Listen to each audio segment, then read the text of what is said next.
It's gonna look really, really weird on the screen for a second, but I'll fix that shortly, guys.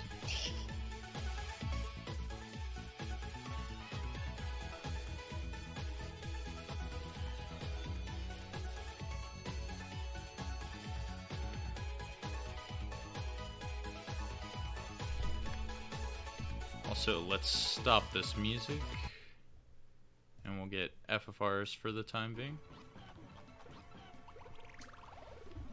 Alright, good start. I didn't realize, I think Panban maybe lost connection for just a second. Sorry for the tech issues at the very beginning. Okay. So we are playing on VHeart, so that's good.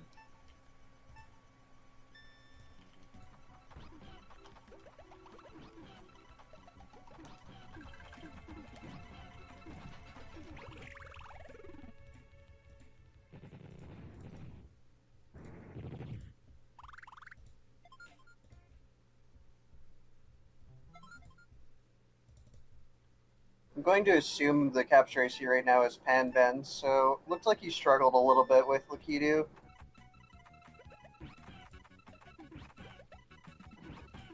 Oh, I just had these cropped, and then for some reason everything went away. Sorry again about this, guys.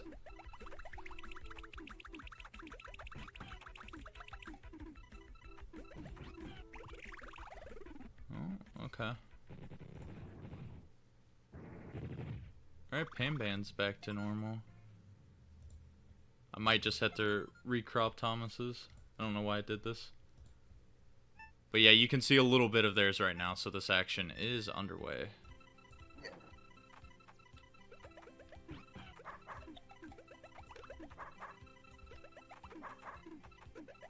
Actually, I think I see two of the same stream. Like, I'm seeing identical movements on both screens.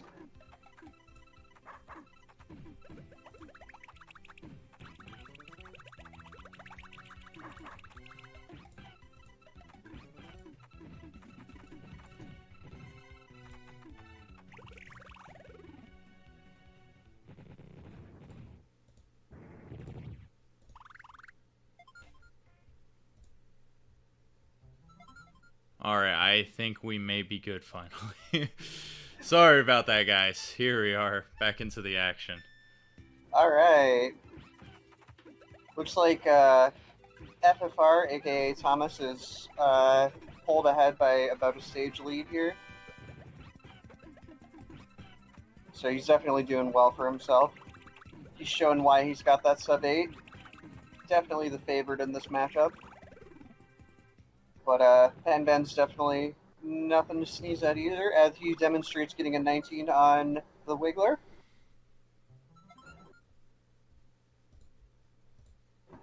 Still got about a stage to make up.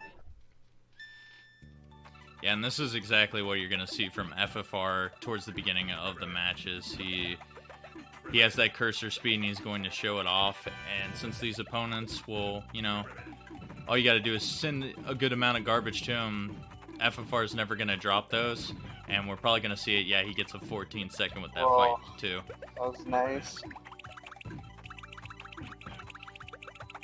Yeah, FFR, as has been mentioned in numerous tournaments of this, he's definitely the king of stage clear, in that, well, the non-Japanese king of stage clear, that is. And he definitely shows like how good cursor speed and movement can be in that mode, because it's basically a line clear mode, but he's definitely no slouch when it comes to versus com either.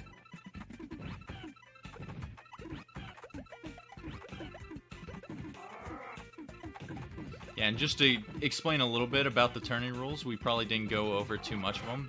Very hard mode is what they're doing. It's going to be a best 2 out of 3, so if you lose the first race, you can still bounce back and try to take the next 2. And if you notice the 0 and 0 at the bottom, those are going to be their group records. So everyone for this week's going to be 0 and 0, but it'll be a cool little thing to compare later on as the group stages progress.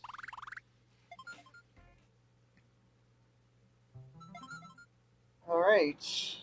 FFR still having a little over a stage lead. Panban seems to be making up a little bit of time here, though. It's not, like, struggling too bad. Oh, an FFR with a force kill on Raphael. Very nice. As long as you can keep behind by a 1 or 2 stage maximum deficit, Yeah. the cave is where you're going to make your comeback, as FFR's heading into right now. So you want to explain a little bit about the cave, Shadow? Yeah, sure. So basically, in stages 1 through 8, whenever the opponent was clearing your garbage blocks, they weren't intentionally looking for chains, but now they do. So they play a lot smarter than what a normal AI would do. Think of it almost like you're playing Pokemon Puzzle League instead. Yeah, that's a fair comparison. Maybe not as brutal as Puzzle League still, but definitely it gets a lot harder. They actually start doing things, whereas the first 8 stages can be trolly sometimes, but most of the time they just, like, are too slow to do anything.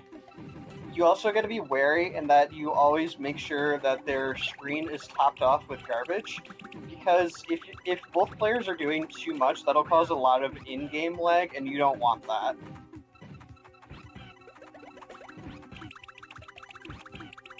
Alright, so we see FFR now on Naval Piranha. He's only got 3 stages left for this first race. He's got a pretty good pace going right now. If he manages to get a lot of quick kills here, this is an easy 8-minute time. Yeah, for sure. But Richard's going to finish Raphael, so he's going to be heading into the Final Four as well, and certainly not out of it because Bowser exists and he can waste up to 2 minutes of your time. Oh, yeah. I know that better than anyone with my practice lately. Man's brutal. I don't remember actually, in a practice run, I had a 19-second Bowser earlier today, but most of the time, it's like 40 seconds minimum, man. He'll start chaining, and then he'll find those clears to get you. Yeah. Alright. FFR now on Kamek. I know from personal experience, he tends to struggle on Kamek a bit, so we'll see if he gets a rather nice Kamek here. Kamek is doing a decently big chain, so wasting a lot of time on FFR's screen along with the lag that's happening, so this is going to be a little bit rough for FFR right now.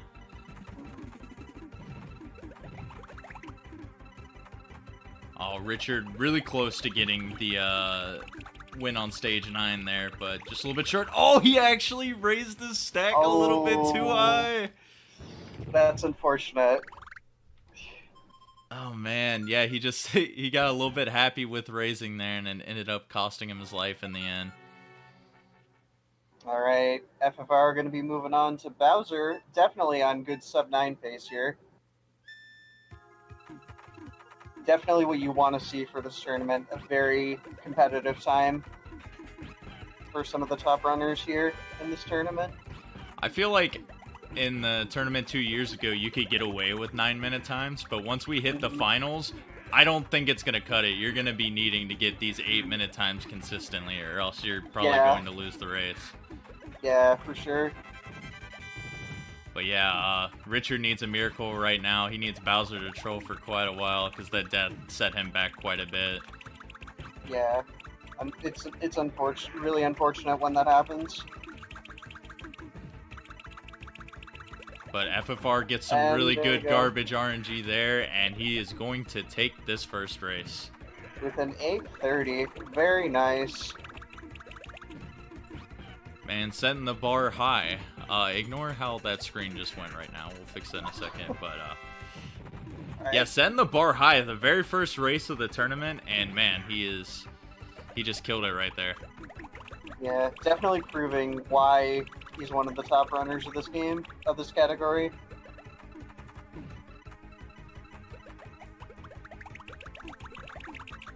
So yeah, luckily for Richard, he's got a lot of time to like finish this attempt here, and then you know, clear his mind, because he definitely has the potential to do so. Oh yeah.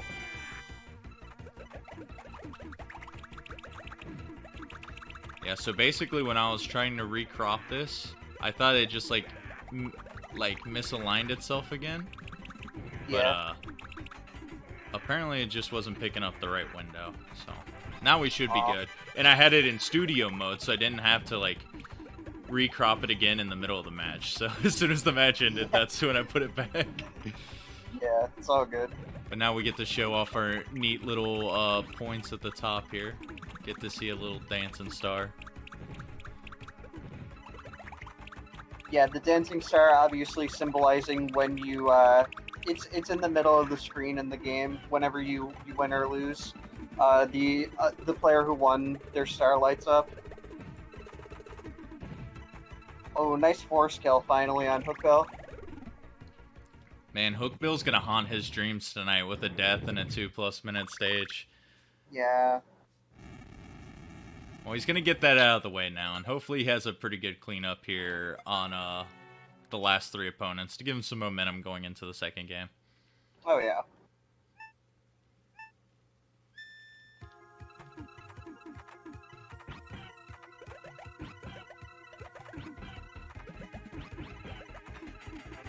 Alright, starting things off with a 5-chain and some combo spam.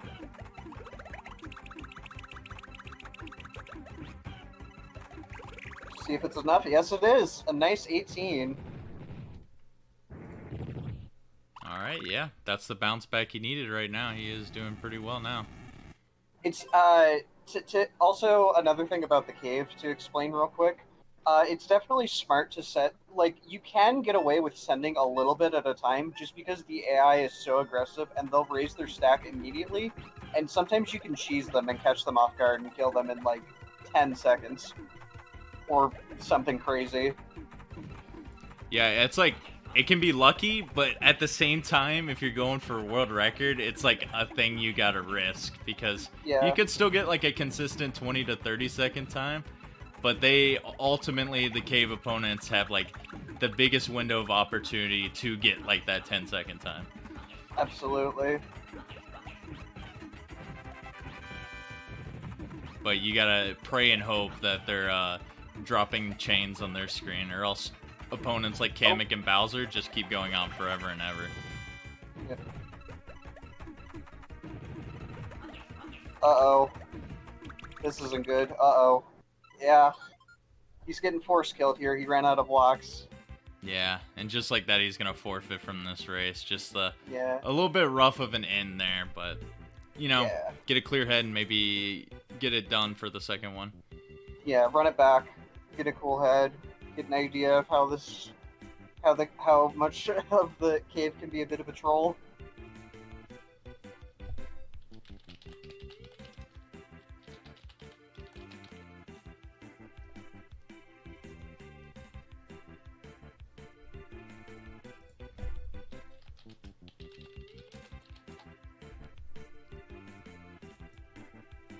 Alright, looks like FFR's on the credits. I don't know if he, like, stepped away from the mic for a minute, or...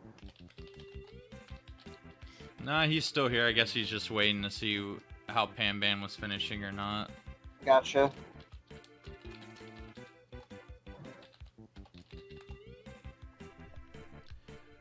So, yeah, if FFR keeps up what he did in that game 1, it's going to be pretty scary dealing with him. Like an 8:30 at the beginning, that's a pretty ridiculous time.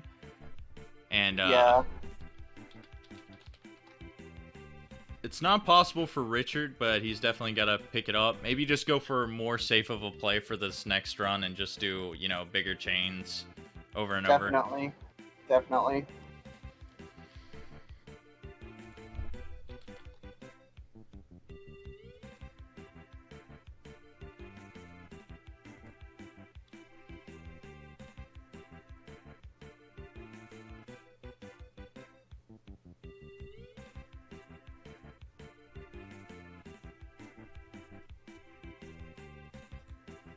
We should see the action take off here shortly, just as I say that. Might need to resync these timers a little bit, but that'll be no problem. Oh, looks like Panbans are good to go, and FFR. And here we go, race 2.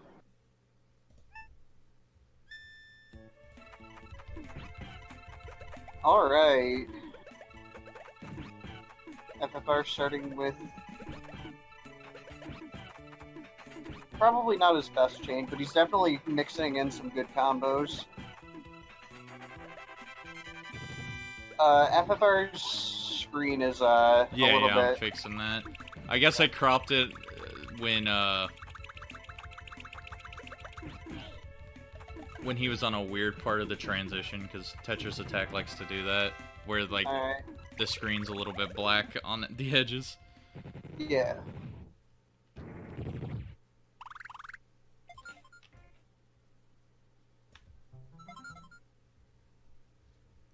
Alright, that should be better, but both of them pretty even right now. FFR is going to have that slight edge here at the beginning, and he does a frame-perfect swap, showing a little bit of swag during this run.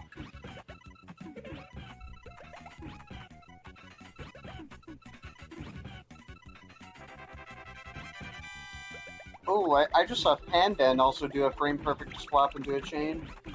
That was nice. These guys pulling out everything right now.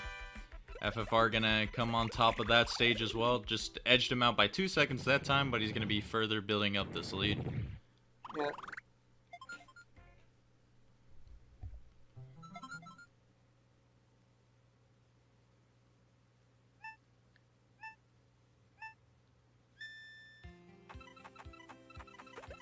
Alright, FFR getting those combos in, definitely important. Try and top your opponent's screen off as fast as you can.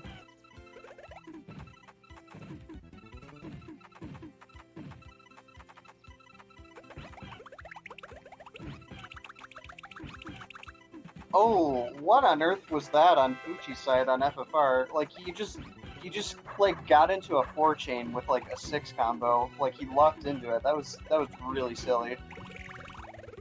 Yeah, it just gives you a good example of the AI, and because he did that, Richard's going to take his first lead of this match with a 33-second as FFR was trolled for quite a while there on Pucci. Yeah, blame Pucci. Always blame Pucci.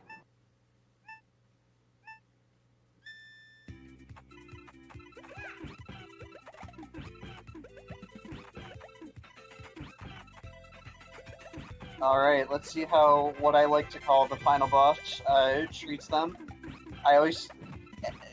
Wiggler always seems to be the Achilles heel of my runs. Like, I always struggle with him for some reason. Yeah, I haven't played it in a while to like really realize what mine is, but it's probably one of these mid-game ones. Probably more like Froggy for me. FFR finishing with a 21 and Panban with a 20, keeping that lead, slight lead. Alright, yeah, Richard, his building is a lot better now. He did mix in a 4 and a 5 combo with this long chain, so this should be plenty to top off Froggy, I'd think, unless he gets the stack down enough time, which he does not. A 14, that's really nice. And a 13, wow, that's impressive. Yeah, FFR's like, well, I saw your 14, I'll raise you 1 second. I'm pretty sure they're probably not watching each other's streams, but if they were, that was very impressive.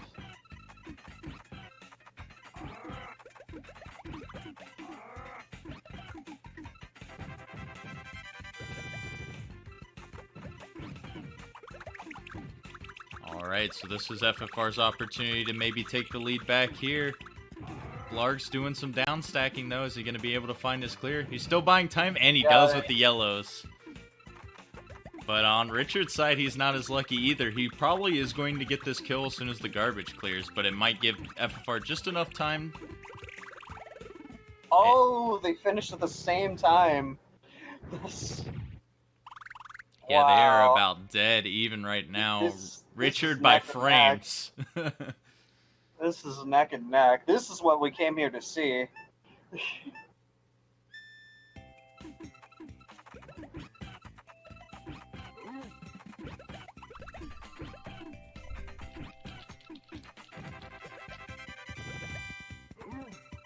Alright.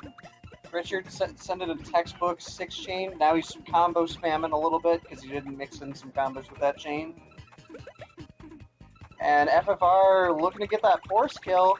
Very nice, taking that lead back.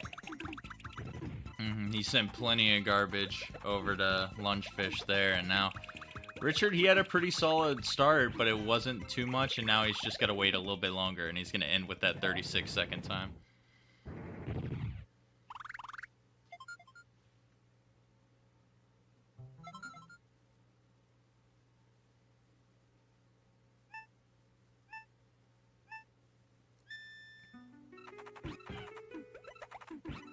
Alright. FFR topping Raphael's screen up while he's got that high stack, and oh, that was interesting. Blocks were falling and he died. I'm not sure I've seen that one happen before.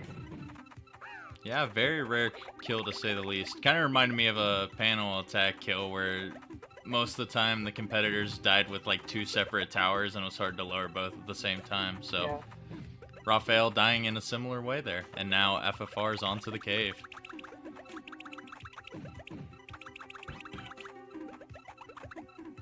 Alright, Richard needing to top off Raphael just a bit more.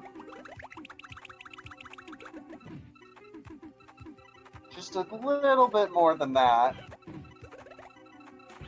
And FFR pulling ahead. A little over stage lead now. Richard still hasn't quite topped off Raphael, though, unfortunately. It's definitely very important that you always want to make sure that your opponent's screen is topped off and it stays topped off. And finally, he's getting that 4 kill with 1:20. Yeah, that's going to lose him quite a bit of ground again. This is looking like a similar lead from last race until Hookbill striked on Richard. Hopefully we'll have different results on this race. Hopefully. But yeah, FFR still playing pretty solid. He's got Piranha topped off and the kill. Yeah. I think that would have been a 4 kill either way, even if he had downstacked. Alright, I don't think Richard sent all too much over to Hookbill. He's got to be careful, and Hookbill's going to be able to downstack pretty easily here. Yeah, and now he has room to raise his stack and probably clear a little bit more here.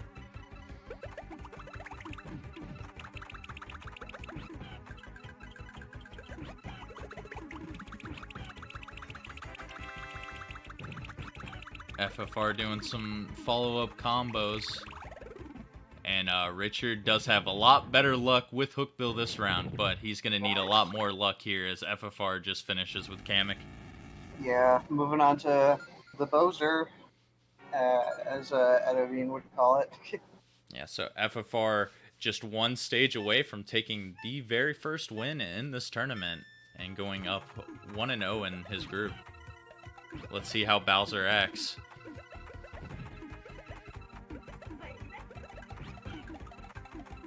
Ooh, FFR with all these nice combos in his chains.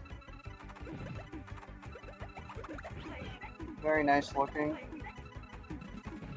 Yeah, and a 9 there as well. You can definitely tell he's been practicing. He's been mixing up his combo game follow-ups pretty well. But actually, maybe a little bit too heavy on the combos as Bowser was able to clear a lot of that. And he's going to probably be able to downstack for a little bit here, and he's chaining away. This could be good, though. He's getting rid of a lot of his blocks. Definitely want to make sure to send in a good mix of combos and chains. And Naval was just short of making that clear on that garbage, and Richard got a little bit lucky, and Naval managed to run out of stop time just before he found that clear. All right, so there's still some hope for Richard right now, because since FFR didn't really send in a big chain at the beginning, Bowser might have some opportunities to delay this, but he's going to be taking out probably the rest of his blocks here. If FFR has Bowser topped off, this is a good game. And he does. Nice. Alright, so FFR is going to be taking this first match 2-0 in Group C.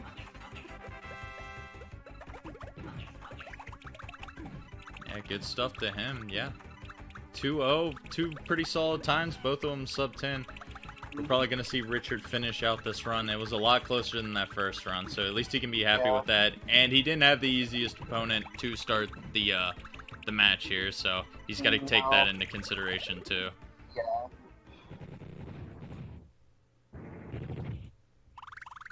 Alright, finishing off that Kamek. Let's finish it proud on Bowser.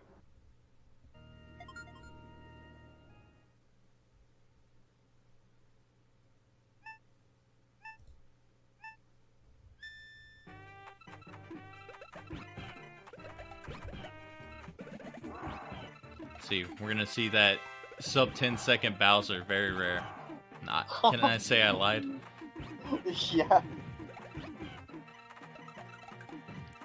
He almost did have a pretty good time there, though, because Bowser had those 2 separate stacks, but Yeah. Richard didn't send enough, unfortunately. Yeah, Bowser looking to clear the rest of his blocks away. Little more. Down stack incorrectly. Little more. Drop it. Drop. Nice. Very nice, Bowser. So yeah, he does finish off this run, and it went a lot better than last run, so GG's to both of them. GG. It's going to be scary with, especially that 8:30 to start out with FFR. He's going to be a force to be reckoned with for the rest of this tournament. Definitely. And I think Richard is someone who's going to adjust as the tournament goes on, so look for him to put in a lot of work as the weeks go by. Definitely. But yeah, good games to both of them. We'll take one last quick look at the standings. It's going to be very simple, just FFR at 1-0 and Richard at 0-1. So just a little bit of leads. I believe Yume is the one who's on a bye this week, so we're going to be seeing Phoenix, Roost, and Flags sometime later this week.